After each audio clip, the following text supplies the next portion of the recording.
Um, okay, cool. Well, this will be a joyful life with conversations with Greensboro. I'm just gonna call it conversations. But okay, start off by introducing yourself and tell us about a joyful life with KJ. Yeah. Give us an introduction as to that. Yeah, so I am KJ York, and we live here in North Carolina, and I run a health coaching business and a food addiction coaching business where I encourage women who are struggling with their weight, struggling with food addiction, struggling with just their food choices in general. Usually they come to me because they want to lose weight. But I bring them in and encourage them and get them on their path to a healthy life. Like food addiction, I mean, that's such a phenomenon of the last, I don't know, whatever, 30 years Yeah. maybe? Yeah. Like, how did that come about? How did that become a thing? Yeah, I think it probably came about because of everything that's in our food for additives nowadays. You think of it's chemical, a lot of chemical things that we become addicted to, but food addiction happens in the pleasure center of your brain, the nucleus accumbens. It happens there, and it's just like any other addiction where you partake and continue to partake, and eventually it's not enough to reach the same level of dopamine release. And so, you eat something you really, really love, and it releases dopamine, and that is your reward center, and you're feeling happy and rewarded, and so you want that feeling again, and so you go after that feeling again and again, and eventually one Hot Pocket or whatever is not enough, and it becomes 2 and 3, and it becomes a constant desire, no different than alcohol or drugs. It's very same science, and it's commonplace nowadays, and I think part of that is, I'm a product of the 80s, and packaged foods were all the rage in the 80s. TV dinners. TV dinners, Lunchables, all of the, our whole lunchbox came full of packaged foods. So I think for me, that's where it started. Oh, man.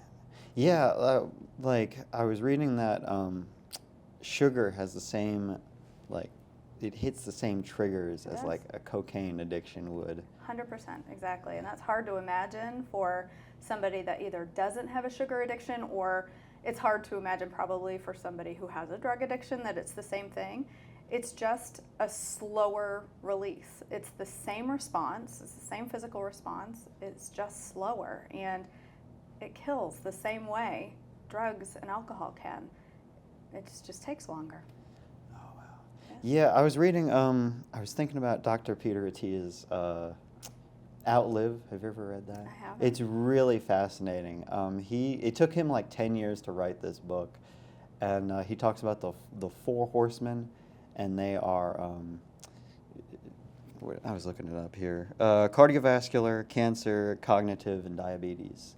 And all these things that are just, a lot of it is a product of overeating, Absolutely, like you were talking about. absolutely. And not even just overeating, but eating the wrong foods that cause harm to our bodies, for sure. Yeah. So how did you get on this journey of eating healthier and doing all the right things?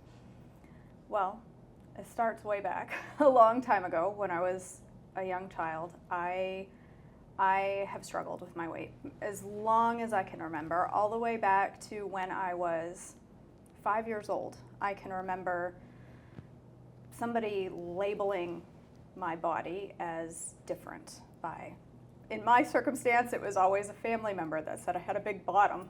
It was a grandmother. It was an uncle. And I had an uncle who used to sing songs about me. Kelly has a big butt, oh yeah, oh yeah. Kelly has a big butt, oh yeah. He used to sing that to me.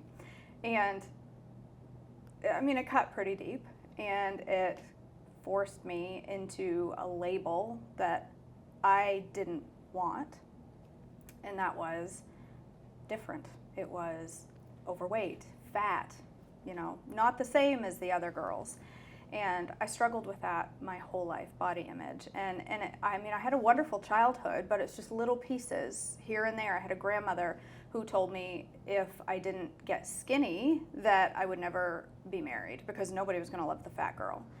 And so I carried that weight for, pun intended. Metaphor, yeah. I carried weight. I was overweight right from probably, 10 years old, I was slightly overweight. I was never incredibly obese until I was an adult, but I was always overweight. And I was overweight in school. I was the girl that didn't want to run in gym class because it was exhausting, it was tiring, I didn't feel good, and I had an eating addiction all the way back then when, I didn't know it at the time, but when I look back now on when I was a teenager, I would come home after school, my parents were working full time, they were gone, or my parents were a dog groomer, and so they weren't inside the house with me. And I can remember coming home and making frozen pizza rolls and bagel bites and frozen pizza as a snack. Really, what was a meal worth of calories was considered a snack, and then we would have dinner in the evening. And so my addiction began there. And then as a young married woman, I was alone a lot. My husband worked overnights, and so I was by myself a lot, bored. And I'd go out to the movies and I'd eat lots of popcorn. I'd go out to eat with friends and I'd eat lots of takeout. And I gained weight and gained weight and gained weight. And the entire time, I had a very self-deprecating humor about me because I felt like it was my lot in life to be fat. This is just who I was. This is how I ate. I used to joke and say, I'd rather be on my deathbed dying from unhealthy food than to be dying healthy and missed out on all the cheeseburgers. I used to say, I don't want to miss out on this stuff. Who cares if I die early? I got to eat the good food. That was the attitude I had because I was really addicted to food. And I continued to gain weight, and I hit my highest weight, which was 251 pounds in 2020. And then, the world melted down in 2020. Things just went awry. And I was outside with my daughter and we were taking a picture, and I saw the picture and I was devastated by what I saw because I was seeing myself in a light that I felt like others were seeing me. And I knew I had gotten heavy, but I didn't realize how heavy I'd gotten. But the thing that I noticed about the picture more than the weight is the sadness in my face. I was not happy. And it wasn't that I wasn't happy in my family life or in my job or anything like that. I was just not happy with who I was and what I had felt I had allowed myself to become. And so I had done diet after diet after diet for years. It was, I'm going to go on a diet. Monday, I'm going to go on a diet, and Monday's going to be awesome. Tuesday's going to be okay. Wednesday, somebody would order takeout, and I'd order it with them, and I'd be right off the diet again. And here it was Thursday, and I'd say, you know what? I'll start Monday. Monday's almost here. What's the point? It's Wednesday, Thursday. I might as well start again Monday. It was always a start again Monday. And Sunday typically was a day that I would eat anything and everything. I would order takeout, I would eat some candy bars, eat chips, whatever, because Monday was coming and I was going to get healthy. Well, I had lost weight before, small amounts of weight, on a plan called Trim Healthy. And they have a large Facebook page, a large community of women, and I decided, you know what, I'm going to try Trim Healthy again. I've tried all the other diets a million times. Let's try this one again. In my heart, knowing I was going to fail, I was just going to try it again. But this time, I took a selfie of myself, and I just had kind of a sad look on my face, and it wasn't intentional. I just took a selfie, and I said, here's me starting again for the 1,000th time. And I just wrote a post, and that post garnered a lot of attention from other women who were like, oh my gosh, I know where you are, I've been there, let me encourage you and support you. I started getting messages encouraging me. And so I kept posting. And the more I posted, the more attention it got on this Facebook page, and the more support I got, and the more I was like, okay, I'm not alone in this journey. These women get what I'm saying. They understand this constant binge, quit, start over cycle. I'm not alone in this. And one day I posted a picture of some food, and somebody said, I wish I could make that, but every time I try it fails. Could you do a video? And I thought, gas. So I crawled out of bed, hair sticking out everywhere, in my pajamas, did a video of me making this food, and it got a lot of attention. And everybody was like, cook again, cook again, cook again. And so I started cooking every single morning. And it kind of formed its own life. And because it was getting a lot of attention on the page, I thought, maybe I should just start my own page. I should just start my own page. And I called it Joyful Life with KJ because my videos were all about having fun and joy. And these women were like, oh my gosh, you've got such a great joyous spirit about you. So that's what I put into the name. And it just went from there. It grew and grew, and I lost weight, and I stayed committed, and I learned quite quickly that this whole binge, quit, start over was something I was doing, and I didn't have to do. I had the ability to control my choices. And today, I'm almost 4 years, 100% on this eating plan. I haven't had sugar other than fruits and things like that, but I haven't had processed sugar. I haven't had anything off plan. I've gone from severe fast food addiction to, I was drinking a 12-pack of Diet Coke a day, 12 a day, to none. And I've had 0 in 4 years. Tell us about, so did you go completely dive into the plan? Was it small changes? Was it big changes? Yeah, well, the day I posted that was my first day. And because of the encouragement, the next day I was like, well, I can do this again. I did it yesterday, I can do it today. And so for me, it was kind of a all in, 100% in. And I didn't look back. Once I hit about 30 days, I should say, I didn't look back. I hit 30 days and thought, if I can do 30 days, surely I can get through the holidays, because I think it was September when I started, and I got through October and thought, okay, I've gotten through 30 days. Surely I can get through Halloween candy and Thanksgiving and Christmas. And Halloween candy's tough. And I'm going to bring other women along with me, and maybe they'll do it too. And if I can do it, they can do it. And if they can do it, I can do it. And it was just kind of a community thing. And once I got through the holidays, I was like, okay, this is crazy for me to ever not eat this way. I feel like $1 million. I'm losing weight. It's encouraging to other people. And I obviously have the ability to do this because I've gone through the holidays, which are the most difficult season for most people. All the traditions, and it's just everywhere you look, there's food. And I was working in an office at the time where there was food everywhere. So if I can get through that, why do I need to stop? And there were so many people watching. Now at this point, it was like, ooh. Yeah, now you're on this. Right. Now you're on this hype. Exactly. Yeah. I kind of have to stick to this for now. for everybody else. Right. Yeah. Oh, wow. Really. Tell me about your first couple being in front of the camera, because that could be tough, especially cooking in front of the camera. Yeah. I can't imagine that because I'm not you might be a better cook than I am, but I'm not I can't imagine being in front of the camera like that. And you're so, well, at least the ones I've seen, you're very free about it. You know what I mean? Yeah. Well. Tell me about those early ones. Yeah, I hooked up my cell phone, and I was going live in a private Facebook page. Now there was 400,000 maybe women in that group, but like 100, 120 would watch live. And they were all names that I'd seen repeatedly. I'd seen them pop up on my posts over and over, so I was recognizing these names. And as they're commenting, I'm responding. So it wasn't like I was just, cooking like Julia Child and performing. I was just talking with these women and saying, well, and now I'm going to do this, and then I'm going to throw this in, and I'm going to throw this in, and let's try this recipe.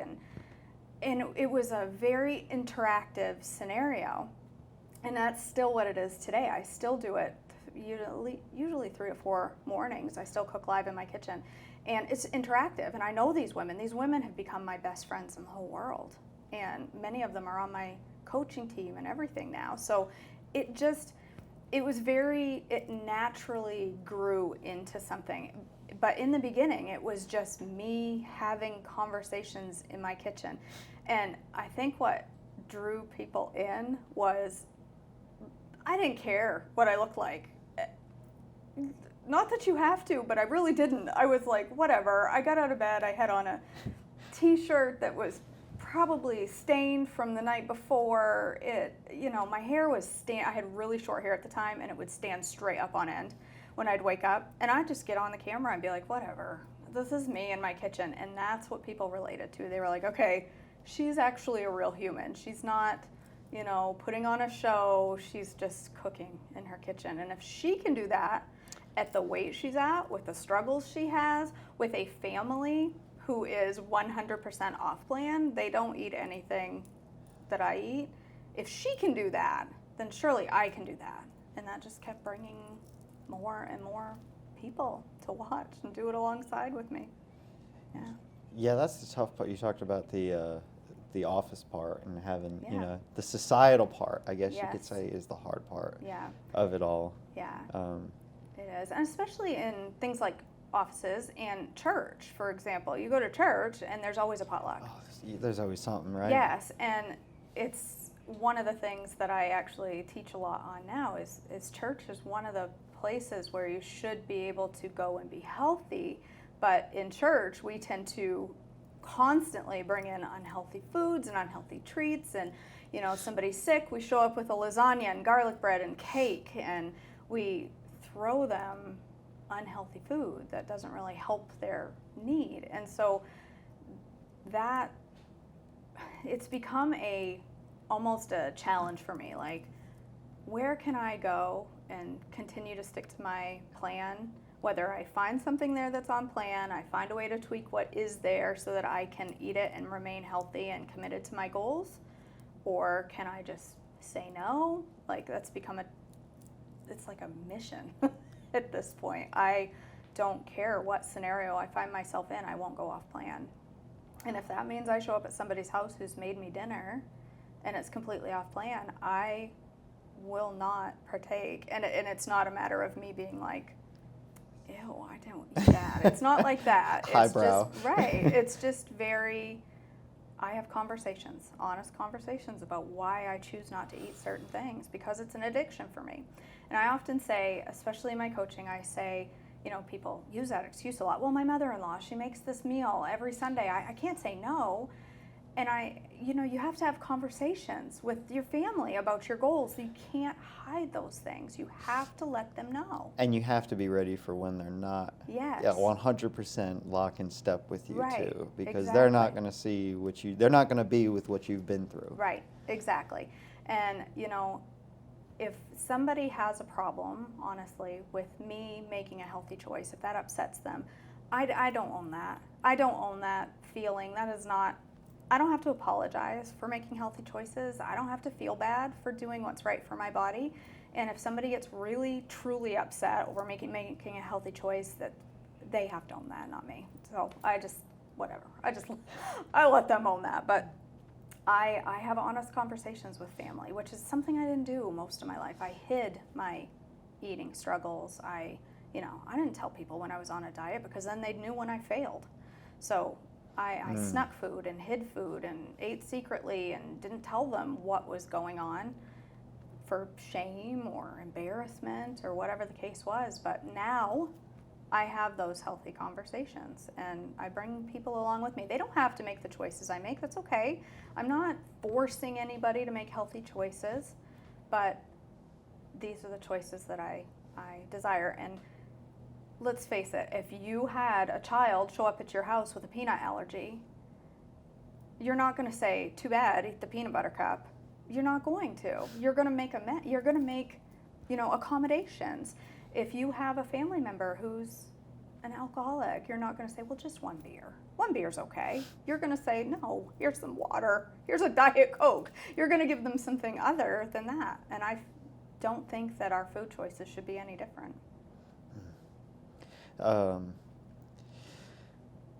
tell me, like, so were you? Did you have to prepare for that? Like, did you, if you had a family get to the Jeep beforehand, or did you bring your own food? Yeah. How did that work? Yeah, quite often, if I was going, whether it was to a party or get together or a family dinner, I would always say, well, what can I bring? And if they say no, I still showed up with at least a salad that people can share. And if there's something there that I can eat, if I show up and there's, a combination of things that I choose not to eat, and then there's grilled chicken, or there's steak, or there's something that is totally fine for me, I'll just have it with my salad. I just bring a salad with me, and if I get there and there's nothing available to me, it's okay. I don't expect anybody to make accommodations specifically for me. Like, I'll provide for myself, so I show up with a side salad, and I always show up with dessert. I don't go anywhere without dessert, because I'm not counting on somebody making me a sugar-free, gluten-free, healthy dessert. I show up with my own. Yeah, that'd be hard for someone who doesn't know Yeah, the Trim and Healthy plan or Exactly. something similar. exactly. They'd have no idea Yeah, what and to. very often I've showed up with a cake and been like, hey, I brought a cake that I know I can eat. You're welcome to try it. And I've had a lot of people that have said, wait, I thought you were eating healthy. Why did you bring cake? And they'll try it and realize, okay, this is doable. Maybe I could do this. Tell me more. Yeah. Where could somebody start on a plan Yeah. like that? Like, where do you even start? Where do you even Yeah. begin? Yeah, so the plan is called Trim Healthy. It started out being called Trim Healthy Mama. They kind of call it Trim Healthy now. And there's a book that you buy, and basically you just read the book. I offer a beginner's course that's completely free, because I want people to learn how to make healthy choices, so they can register for a free course and learn how to do the plan. And it's not hard.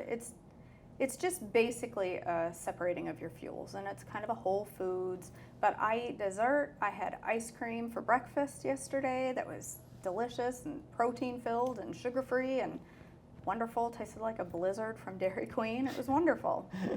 So yeah, and a lot of people say, but I don't want to cook all the time. It's so much prep. Choose your hard. I mean, it's hard to be overweight. It's hard to be diabetic. It's hard to develop high cholesterol and diabetes, and all of these things are hard and expensive. But eating healthy is something that can help you avoid those things. So yeah, there's effort. There's effort in getting healthy. So what? Things are hard. It's hard. You can do hard things.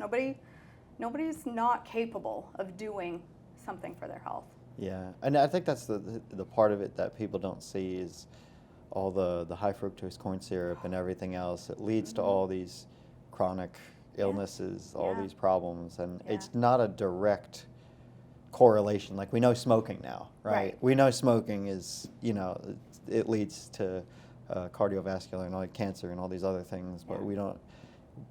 I think we're just as a society starting to learn Yes. that Yeah. McDonald's and all these other things are not Right. are The not oils good. are hard on our gut, and Yeah. they're hard for our bodies aren't meant to process those things. We're not designed to bust through all those chemicals and seed oils and just so much unhealthy things that our bodies they're not designed to run efficiently on. Just like putting terrible gas in your car, it's not going to run as well as if you put good gas. Right.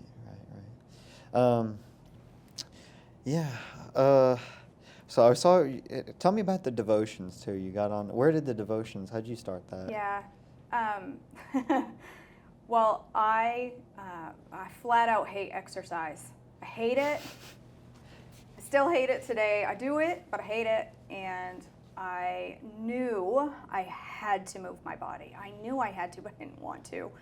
But I had seen how much the community support had given me for nutrition. So clearly what I needed was some accountability. And so I asked everybody one morning, I said, listen, on one of my live cooking videos, I said, I need to exercise. If I start walking on the treadmill every morning, I don't know what I would talk about, but would you listen in? And they said, yes. And I said, wait, what if I read the Bible every day?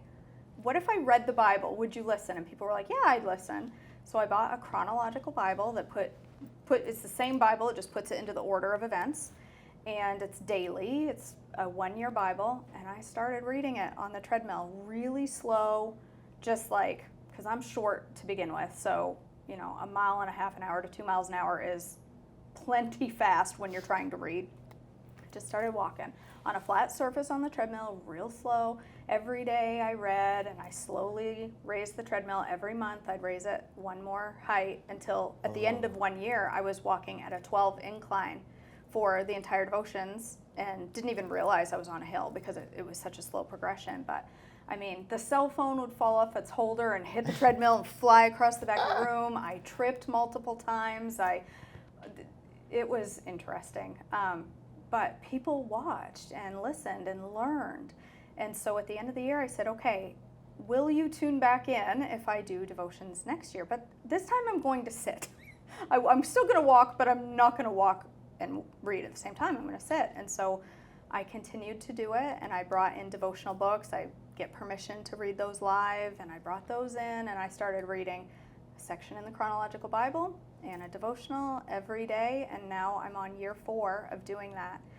And if you were to ask me what the number one change in my entire life, my entire health journey was, it was the devotions. It was recognizing that the choices, the healthy choices that I was making now were honoring to God, and the unhealthy choices were not. And that changed everything about my journey. Everything. And it's still today, it's my absolute favorite part of my business. Every morning, getting up and reading devotions live with women. And I get new people watching every so often, but it's a core group that have been watching for 4 years, and they don't miss devotions. They're there every day consistently, and we pray together, and it's changed my whole life. So you got to Ecclesiastes this last day, and that, I'm not going to lie, that is my favorite book. Yeah? Because I think it has to do, so you looked at Solomon as very depressed and very sad. He got to this point in his life, and he had done just about everything. Yeah. And then now he's like, okay, what's the point? Right. Everything is meaningless. Everything is meaningless. See, when I have the New Revised Standard Version, and my version, King James Version read meaningless, mine read vanity. Oh. Everything is vanity. And so that's how I read it. So I thought it was hilarious. And I was like, meaningless. So, but I thought everything had to do with, it was my impression that everything had to do with balance. Was like you have to balance everything. Yeah, that's a good perspective. It really is. You have, yeah, I can see that. But then he started talking about, he starts talking, well, you might as well just drink because what the heck. But we know that drinking, that's another one of those things is not, right. You can go off the deep end on that too. Right, and he says to drink, but he doesn't say to get drunk. There's a difference there. A glass of wine, I don't believe there's a thing wrong with having a glass of wine. But being drunk with wine, we're commanded not to do that. And I believe that's because of the lack of control that comes with that. Well, how is that different than food, really? Overeating and the lack of control that comes with, being addicted to unhealthy foods. It's the same thing. It's the same thing. I look at my food choices can either be a form of worship or they can be a form of disobedience to God. And I don't mean that to say if I have a Snickers that I'm disobeying God or that it's sinful or evil somehow. I don't believe that. But I do believe that my choices, because of my history of food addiction and me choosing food as a comfort for years and me relying on food for my joy and comfort, for me to now have a Snickers at this point, the only thing that would take me to the point of having a Snickers now would be just like extreme emotion, in which case I'm turning to food and not to God. So in my mind, that would be disobedience at that point. So that is another reason I've chosen to stay 100% committed to my healthy choices, because I want to honor God with my choices. And 1 Corinthians talks about God doesn't give us a temptation that he doesn't give us the strength to withhold over. He doesn't give us temptations that we can't overcome with strength that he's given us. He's given us that power. So if I'm a believer, I either believe the word or I don't. And if the word says I have the strength, if Christ has given me the strength to overcome those unhealthy choices, any temptation, then I have to believe that I have the strength to do that. When I say, oh, it's too tempting, I can't say no to the birthday cake. I can't say no, it's too tempting. I don't want to miss out on that. Well, I can. The Bible says that I can. So if I choose not to, I'm either making a choice against what I feel he wants me to do, or I believe that I have the strength. It's one or the other. So I stay fully committed because I believe that he's given me the strength to do that. I have yet to encounter a situation where I can't choose to say no. There is no situation where I can't choose to say no, because there's only one person that is in charge of my choices. There's only one person that is in charge of what goes into my mouth. There's only one person in charge of what comes out of it, and that's me. Nobody else is in control. I have yet to go to a party where somebody has force-fed me anything. I've chosen over the years to overindulge in foods. Nobody forced it on me. Nobody said, you have to eat more cake, you have to eat more cake. I've chosen to do that. So I now have the strength to choose not to do that. Wow. I've been up and down these trends for, like, you can get on, it's funny you're talking about that, you can get on like a trend of, like, you can train your brain to stop, you know what I mean? And walk past it. And if you keep walking past it, it's a snowball effect. You're going to keep walking past it. But if you keep eating it, it's like, when I work at the firehouse, if the cake's sitting on the table and I have one piece, a couple hours later, guess what I'm going to do? I'm going to have another one. Yeah, you know? Exactly. And it's a survival mechanism that your brain has to keep eating. Yeah, it is. For one thing or another. But yeah. Yeah, and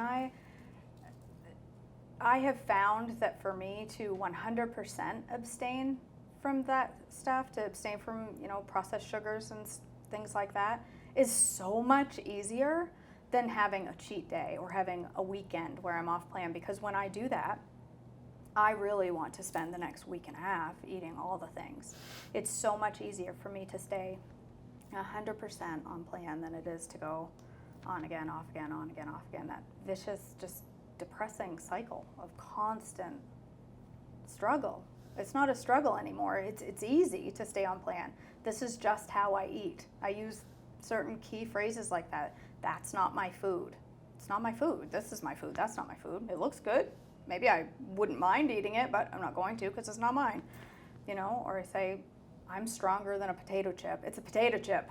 I'm stronger than that. I can overcome that temptation. It's just a potato chip. And I use a lot of those phrases to keep me pushing forward. And, it doesn't mean I don't struggle from time to time. It doesn't mean I don't, we go out to eat. My family might order something that I really like. It doesn't mean that I don't want to have that. But, I hear people say, well, life is short. Just have the chicken nuggets or whatever. Chicken nuggets were my downfall. Just have them, and life is short. Life is short. Yeah, life is short. So I'm not eating the chicken nuggets because life is already short enough, and I'm trying to extend my life and create longevity and honor God with my choices. So I say no. Just say no. So the reason I've had you on is you have been a part of my household for the last 3 years, I want to say, 3 or 4 Sounds years. right, yeah, because my wife started watching you, and then when my in-laws, they moved in with us, and so my mother-in-law, she got on this too, and so every day I hear you in the background when I'm coming home from work or when I'm getting up in the morning. My wife has been watching. So anyway, I'm really amazed. Your residence in my household has been instrumental because my mother-in-law has lost, she's going to kill me for saying this, but she has lost I think 150 pounds or something. That's unbelievable. And what really amazed, the turning point for me was I'm on plan, but it's because of my wife that I'm really on plan. So every third day I'm really not on plan. So, but anyway, so I can't remember what it was. There was candy or it might have been a Snickers, whatever, right? And I said, hey, I'm going to have this unhealthy Snickers bar or whatever. I didn't say it like that, but you know what I mean. I had, Snickers or whatever. She said, no, I'm going to have the on-plan stuff. And I was like, ooh. And Amy wasn't even that. And the funny thing was, like, Amy was like the catalyst for all this. And with Amy not being there, my wife, she was either at work or she was up in Jersey somewhere. And with my mother-in-law saying that, without Amy there, like, that was like a real turning point in my brain. I was like, wow, she's more disciplined than I am. I was like, oh my God. That's She awesome. really like turned a leaf on that one. So That's amazing. It's all mindset. It's Yeah. 100% mindset. And for most people, once that, I mean, I've coached a lot of women, and they will do okay, struggle, do okay, struggle. And then you can kind of see when that mindset switch happens, and they are like, they're a different person, and not just necessarily physically, but mentally. Their countenance will change, their confidence about their food choices, there's a switch. When the mindset really flips, it's obvious. It's obvious. There's no stopping you at that point. It's really, you gain that momentum, and it's a lot harder to slow them down. It's a good thing. It's a good thing. And I never saw myself being a coach. The fact that I coach women now is almost hilarious, because I used to make fun of anybody if you used a motivational quote around me, I just roll my eyes, and I thought motivational quotes and encouragement and all that stuff was just, I couldn't stand it. It made me uncomfortable. As crazy as that sounds, it made me nervous and uncomfortable, and I didn't like it. And now I'm in a job where I full-time encourage, support, and motivate. So it's really funny. I think God, put me in this job to say, I'm going to show you. You're going to make fun of people who encourage and support. This is going to be your calling. But I think it was March of 2021 when I was losing weight, and there were so many people watching, and my following was growing on social media. A bunch of the ladies that were watching consistently said, you should be a coach. You should start coaching women. And I was like, yeah, right. I'm still losing weight. Like, in my mind, a coach had to be skinny and fit and muscular and doing all the things, a total success story, not the just Peloton on their journey. people. Right, exactly. Not just on their journey. And everybody said, no, but you understand us. You're in the middle of this, and you're such an encourager. You should become a coach. And I'm like, well, financially, it's a lot of money to become a coach and to get a computer and all this stuff. Well, they started raising money, these women, on social media. And the coaching certification was less than $500. They raised that, but there was so many people that donated. They raised enough to buy me a MacBook, a camera, it was a GoPro, everything I needed to continue doing these videos and to start a coaching program. And my very first 6-week coaching group that I did a group session, had 125 women in it. And that blew my mind.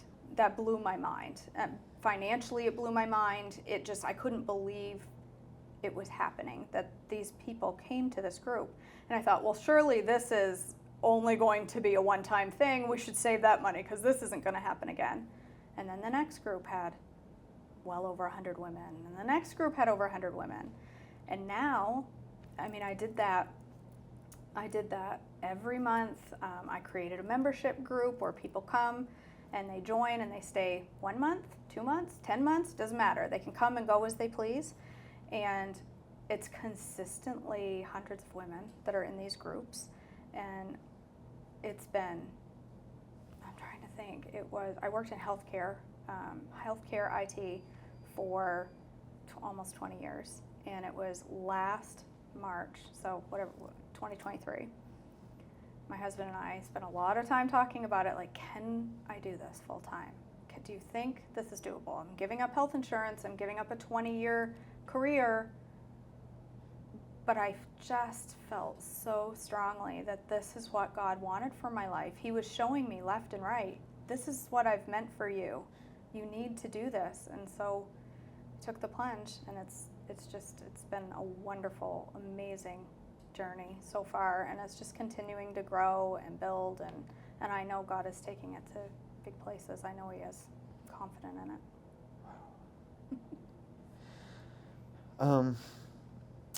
You mentioned tell me about how you and your husband met. We met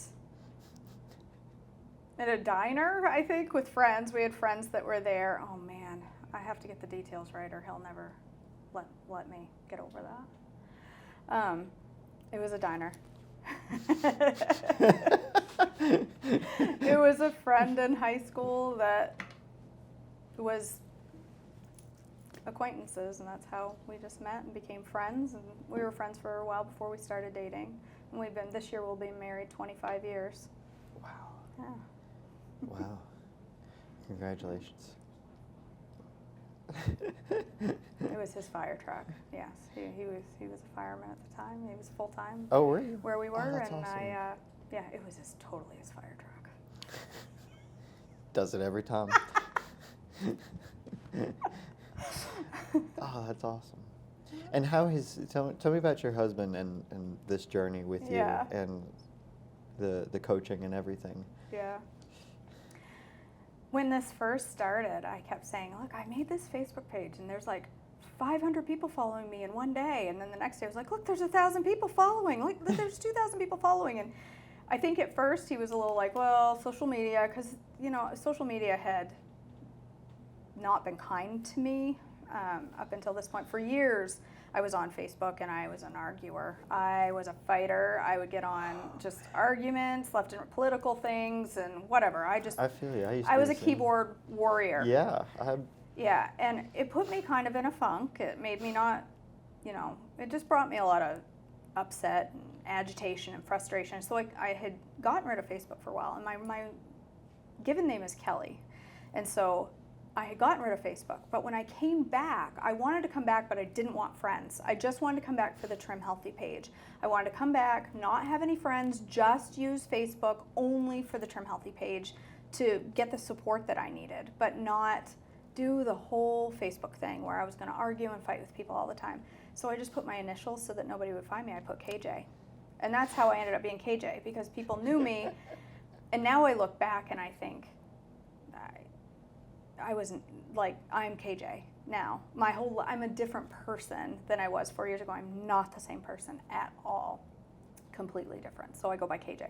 So I say all that to say, he still calls me Kelly because, we've been married 25 years. It's kind of hard to change the name of the person you're married to 20 years into the deal. But I think as it grew, and especially when the women raised the money to pay for my certification and to buy me a MacBook, I think he was like, wow, this is a real thing. And he was seeing me lose weight. He's encouraging me and supporting me. And but he and my daughter never did get on plan. It's a constant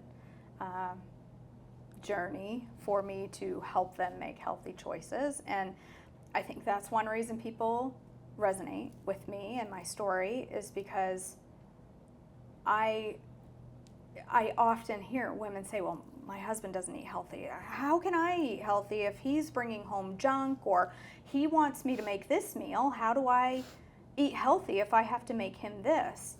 And that's not an excuse.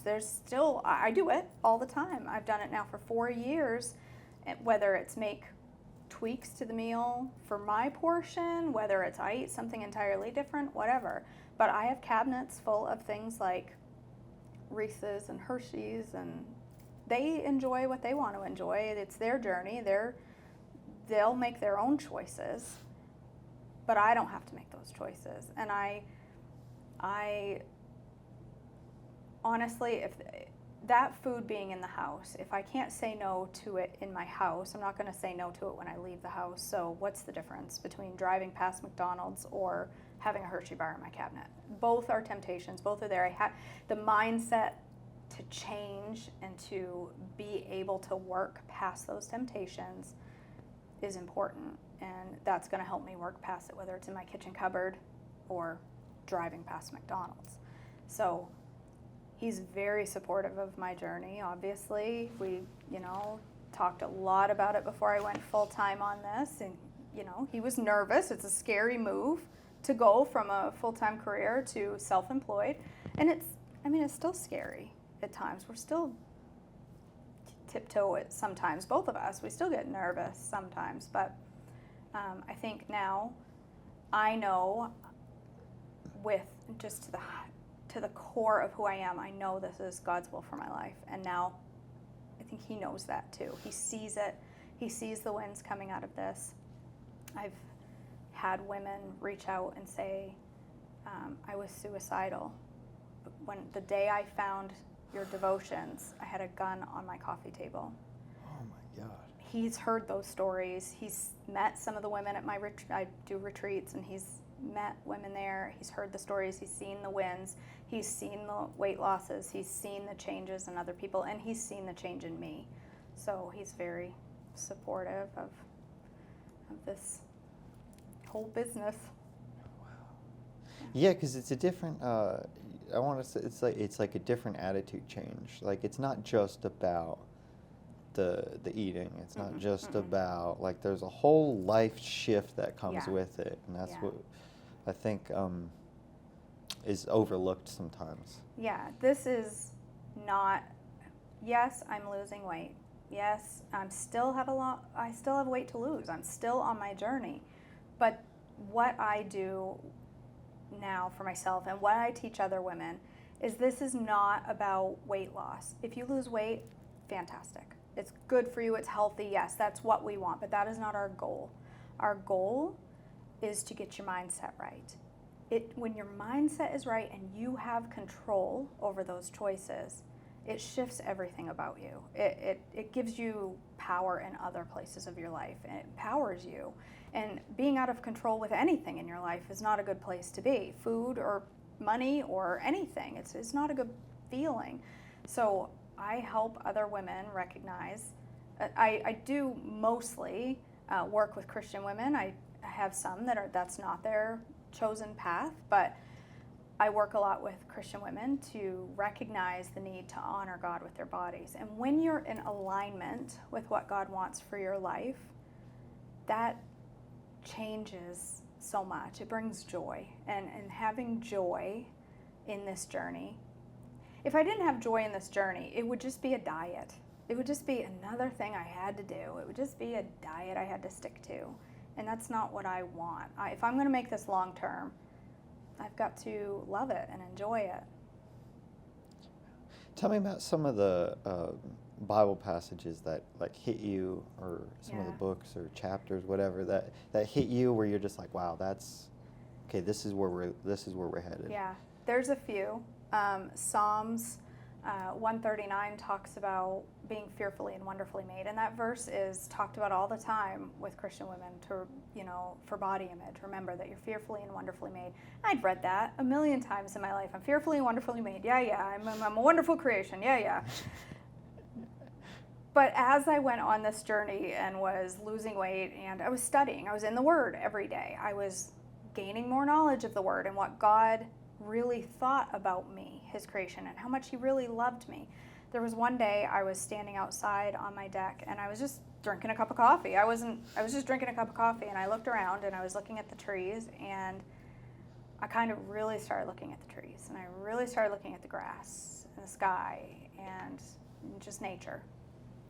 And how beautiful, like I was just really looking at it, and I was like, that is so green, and the sky is so blue, and it's so beautiful. And God kind of spoke to me then and said, yeah, and I made you just like them. I made them, and I made you. Look how beautiful I made that. And yet you, a human, those trees are intricately designed. Well, how much more intricate is a human than a tree? A living, breathing soul. And yet God created me. God created me fearfully and wonderfully made. I am a custom creation of a mighty king. I'm not just a human. I'm not just a person who's thrown on earth. I have purpose. I have meaning. I'm loved beyond measure. Why am I looking in the mirror saying, you're ugly, you're fat, you're disgusting, why can't you get it together, you're a jerk, you're this, you're that? How can I say those things about myself when God has said completely the opposite. I'm made in his image. I'm beautiful. I'm loved. I'm a daughter of a king. So that verse really, I just read it a million times, but then it really kind of got written on my heart. And then the other verse that has been powerful in my life is, I am, after losing almost 80 pounds, I hit a wall and I just stopped. And I hit menopause and all the joys that come along with that, and the weight loss stopped. And I'm coaching women to lose weight, and yet I'm not losing weight. And I'm just continuing to stay in this stall day after day. After 2 years of being stuck at the same weight, no matter what I did, healthy choices, exercise, all the right things, I was stuck. But yet I didn't change my, I didn't go off plan. I didn't give up. I didn't give up. But I was getting discouraged. And somebody shared a verse with me from Habakkuk. Of all places, like, do you ever reference a verse from Habakkuk? Nobody ever does. This verse stood out to me, and she read it to me, and I was like, wow, that right there is the verse for my business, and I'm working on memorizing it, but I'm not very good at that. But it talks about even the fields, when they do not produce, and when the trees the no figs grow on the trees, no matter what is not taking place in my life, I still have the joy of the Lord. I will live in the joy of the Lord. It doesn't matter. It doesn't matter if the crops are producing. It doesn't matter if the business is producing. It doesn't matter if I'm losing weight. It doesn't matter. The outcomes don't matter. What matters is that I live in the joy of the Lord. And so that is the core of my business, because I want women to understand this is so much more than losing weight. It's about your mindset. It's about getting your heart right. It's about being on the path God wants for your life, not just about your nutrition. That's a big part of being in alignment with what God wants for us. But the outcome, the weight loss, it may never come. It may, for some people, depending on age and their body composition and different hormone levels, and there's just so much that plays into weight loss. It's not just exercise and diet. I know some people will say, well, if you just ate less and moved more. Well, that's not always the reality. I eat a lot less and I move a lot more, and I'm still been stuck. And that's okay. That's okay. I'm still making healthy choices. I'm still improving my health day by day. My lab numbers still improve. But in the meantime, I live in the joy of the Lord. Wow. Yeah. That's really cool. That's really powerful stuff. You mentioned, I remember the other day, because you said it just now, you mentioned how words are powerful, and what you call yourself is powerful too. Yeah, when you look in the mirror and use negative words, you're labeling yourself. You're giving yourself a label that, honestly, I believe the devil wants us to have. The devil wants us to live in that, unhappiness. And those are not words given to me by my God. So I need to be very mindful of my tongue and the words I use with myself, and around my daughter as well. I want to encourage her to love who she is in Christ. And the words we use when we say, I can't. Well, if you can constantly say you can't, you're not going to. But when you use the words, I can, then you can. You absolutely can. And those words carry a lot of weight. The words we throw out there to others. I mean, there are things that I would never walk up and say to somebody in public. And if I wouldn't walk up and say, you're fat, to somebody else, why would I think it's okay to say that to myself? I was thinking of this because I know you're a Jordan Peterson fan. You talk because you wore the shirt one day, and Amy's like, look, because I've read like all his books and everything, and she talks about one of his rules, which is treat yourself like somebody you're responsible for helping. Treat yourself like somebody you're responsible for helping. And that's what I thought of when you just said that, which was, like you wouldn't, if you were helping somebody else, you wouldn't talk to them like that. Yeah. I would never tell my clients, you can't do this. Right. Well, you know, just go ahead and eat the off-plan food because there's really no other choice. Like, I wouldn't say that to my client, so why would I allow myself to believe that? You know, that's nothing that I would ever say to another person. So Yeah. I'm not going to say it to myself. Yeah. Yeah, that's tough. It is, you know, it's just like the food or anything else. It's like just a constant battle you have inside your head. Yeah, it is. It is. And a lot of that is chemical. A lot of it can be overcome with mindset training and work. And for me, the game changer has been the community, the support of other women. I'm not just this lone ranger trying to lose weight. I have women surrounding me, encouraging me, supporting me, and I'm doing the same for them. That community, women that are part of my coaching community have become best friends. They've flown all the way across the country to meet each other, to see each other. It's been amazing to watch these relationships form. Women that would otherwise never have met. I mean, I have women in Washington State that I talk with every single day. I never would have met these women if it hadn't been for the community and the like-mindedness and, you know, coming together for a common change. Yeah, it's crazy what social media has done. Yeah, it's changed the whole world. And, Yeah. and it's changed the whole world in a good, and I mean, there's bad. There's bad with anything, but Yeah. I truly believe that the verse that talks about what the devil intended for evil, God can use for good. And I think that applies to things like social media. And, you know, I have women that say, I just can't be on, I can't join coaching because I do my coaching through a Facebook group. And I'll have women that say, I can't be on Facebook. It's too toxic. I won't be part of it. And I say, create a Facebook page with just, you know, a nickname or something that nobody will recognize.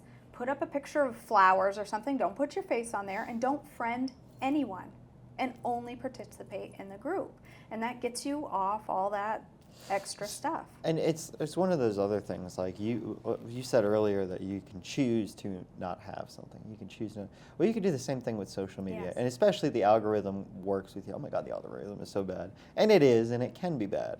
But you can choose to, you know, if somebody's toxic, you can unfollow them. Like, Yes. they've created it in a way where you can not Yes. You can participate in hide. people that are Yeah. going to, and a lot of times silence is gold too. Yes. Because people will try to poke at you, or people will try to do certain things and get you all, you know, get you Yeah. derailed, Yeah. and try and hook you into some sort of an argument. Yeah. Social And media. and you could just choose to either ignore it, or, like, especially if you're heated. Oh, that is the worst.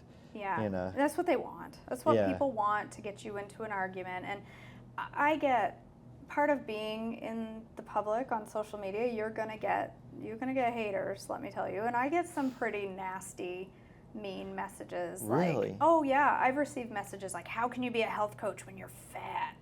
Oh And my my God. response to, I'd say 99% of it, I could just delete them.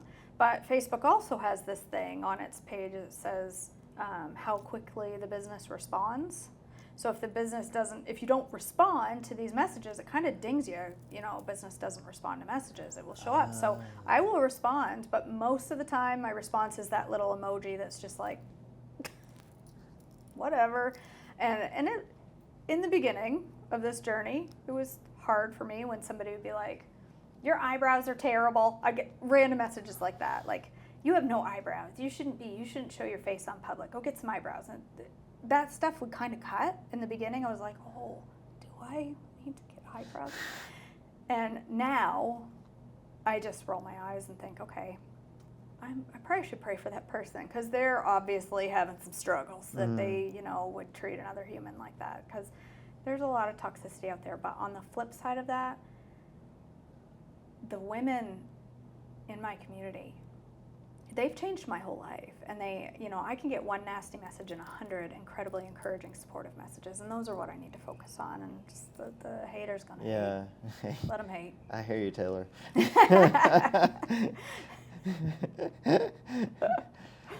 Yeah, it's a melting pot of everything, and it's but yeah, how sad for somebody that they have to go to such. I mean, they've chosen to watch your content, number Right. one, Right. and then go on and type. I mean, like, what do you got going on in your life that you're?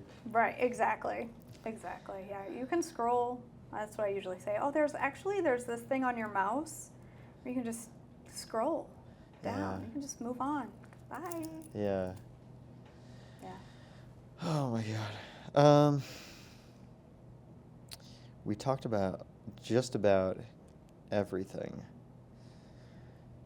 Oh, tell me about. Oh, here we go. This is a good one. Tell me about some of your favorite recipes. Yeah. So I am a recipe creator now, which is kind of funny because Okay. I had never done that before, and that came about with Cooking Live. I guess I didn't think I had ever done that before, but I've always been kind of the cook that just throws things together. I never wrote it down. I never wrote down what I was doing until I would cook live, and people would say, "Well, did you write that down somewhere? Where's the recipe?" And I'd say, "I don't know. I just threw it together." So I have a team of women that help me. I have 9, we call them admins. They call themselves the Minions. I did not choose that name. They call themselves the Minions, and they all have a job that they do for me, that they help me with my business. And one, her name is Cindy, and she's amazing. And every time I'm cooking, she's writing down exactly what I'm doing so that at the end of it, she has a recipe and she goes and creates it on my website. You have So- a scribe. Yeah, yeah, she's incredible. It's usually before the end of the day. She has the recipe written with photos and the whole, it's amazing. So I have a website full of recipes.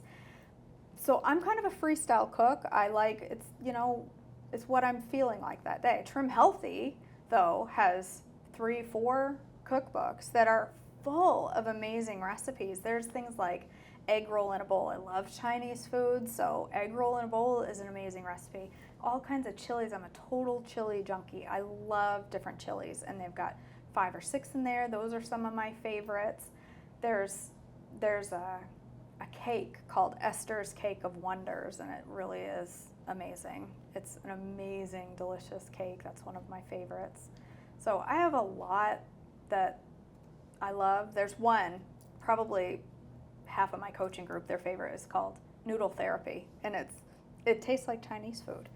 So because Chinese food was a major thing for me. I ate Chinese food every single week, at least once, sometimes twice. I love Chinese food.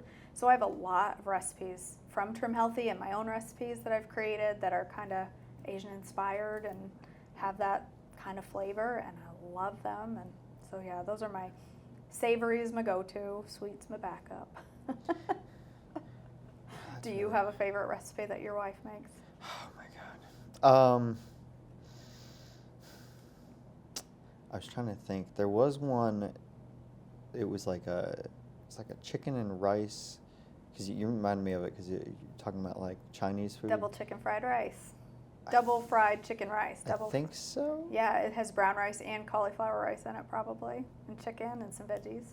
I can't remember. Totally Dope Chicken is one of the other That's a ones. really good one. That's really good. It's like ranch and cheese, Yeah. right? Yeah, that's a really good. Yeah. I haven't made that for a while. That's really good. That lazy lasagna is one that's really popular with most of the Trim Healthy Lazy community. lasagna. Lazy lasagna. It uses spinach, but you don't. I saw your nose curl up. It doesn't really taste. You don't taste the spinach in it. I have never made it, but it's really, really popular with the community. The Trim Healthy has a cafe in Nashville, and I've been there, and they make it, and I've had it there. Oh. It's delicious. We met Serene. Oh, and did you? Yes, we just happened to be there. So we were on. It's funny how you talked about like life changes and how just stuff changes in you. So my wife and I, we went to go on the Dave Ramsey show to do our fun. debt-free scream.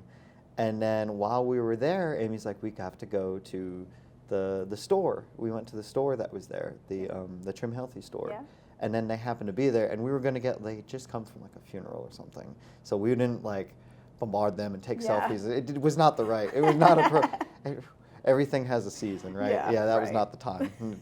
So, but we did get to meet them, and they were That's very awesome. sweet. And, They're so down to earth and real, and I was on their podcast last year. And Oh, cool. Yeah, it was just amazing to meet them because they've changed so many lives just by a simple way of eating. I mean, really, at its core, Trim Healthy is just healthy eating. It's not anything gimmicky or, cut out all your fats or cut out all your carbs. It's just a healthy balance of foods and nutritious, healthy foods. And what Trim Healthy has really taught me is how to be creative in the kitchen. Like, I used to, if I were to cook chicken breast in the kitchen before, I'd chop up chicken breast, throw it in a pan with some butter and cook it, maybe some salt and pepper.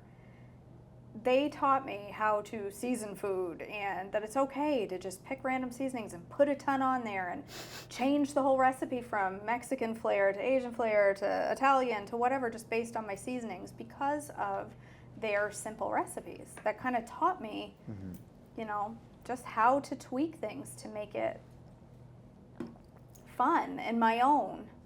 I learned a lot about cooking just from following the recipes in their cookbook. That diet food didn't have to be salad all the time, or it didn't have to be dried chicken breast and, broccoli. It didn't have to be that all the time. It could be totally creative, delicious foods, and they've taught me to love my vegetables that I grew up hating. And yeah, so it's been an amazing, amazing plan for me. And there's an art to like mixing things, to how like certain foods or certain textures or foods or certain things that go with one another. Yeah, and I still have some fails here and there. There's still some things that I make and I think, okay, that probably wasn't my best choice. But they're totally. Well, you're most hilarious when that happens. It's funny because that's that's the human side of you, and I think that's what people love to watch. Is that you're not. I don't know. I was trying to think of. You lick the spoon. I Yes. drop things on the floor, and sometimes I just brush them off and move forward. I mean, really, I will have some people that will come on and say, "Oh my gosh, she picked a spoon up off the floor and she used it." Listen, you're doing the same thing in your kitchen. I know you are. So I just do it. I mean, whatever. It's my kitchen. One of the things that drew a lot of viewers was in 2021. I like to make a lot of smoothies, and blenders are loud. And we had a house that was kind of an open concept floor plan, and so my husband will be right in the other room and I'd be trying to blend something, and I mean, you couldn't hear yourself think over the sound of the blender. So we invested in a blender that had this big heavy cover silencer to make it really quiet. And one day I had gotten a different jar for this blender and I wanted to make a smoothie in it, and I thought that's what the jar was for, but the jar was really for nut butters. I didn't realize that. And I put this in and I put my smoothie in there and I closed the cover, and I said, it was kind of shaking a little, and I was holding the cover down and it was kind of shaking, and I said, I read something about holding the cover on the small container.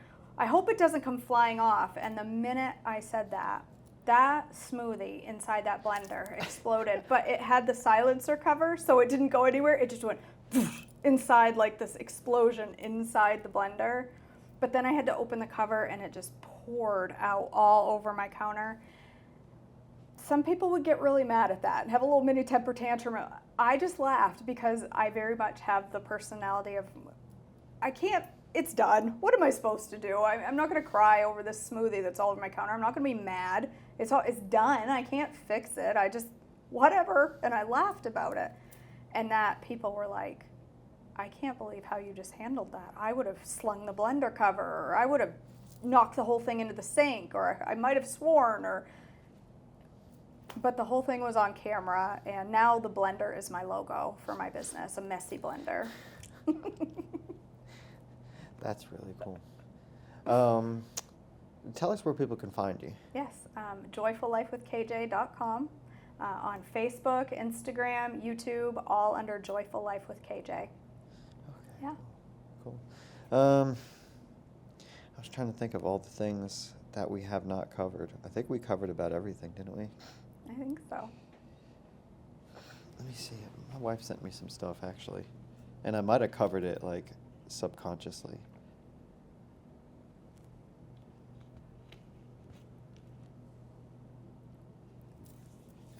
We covered that.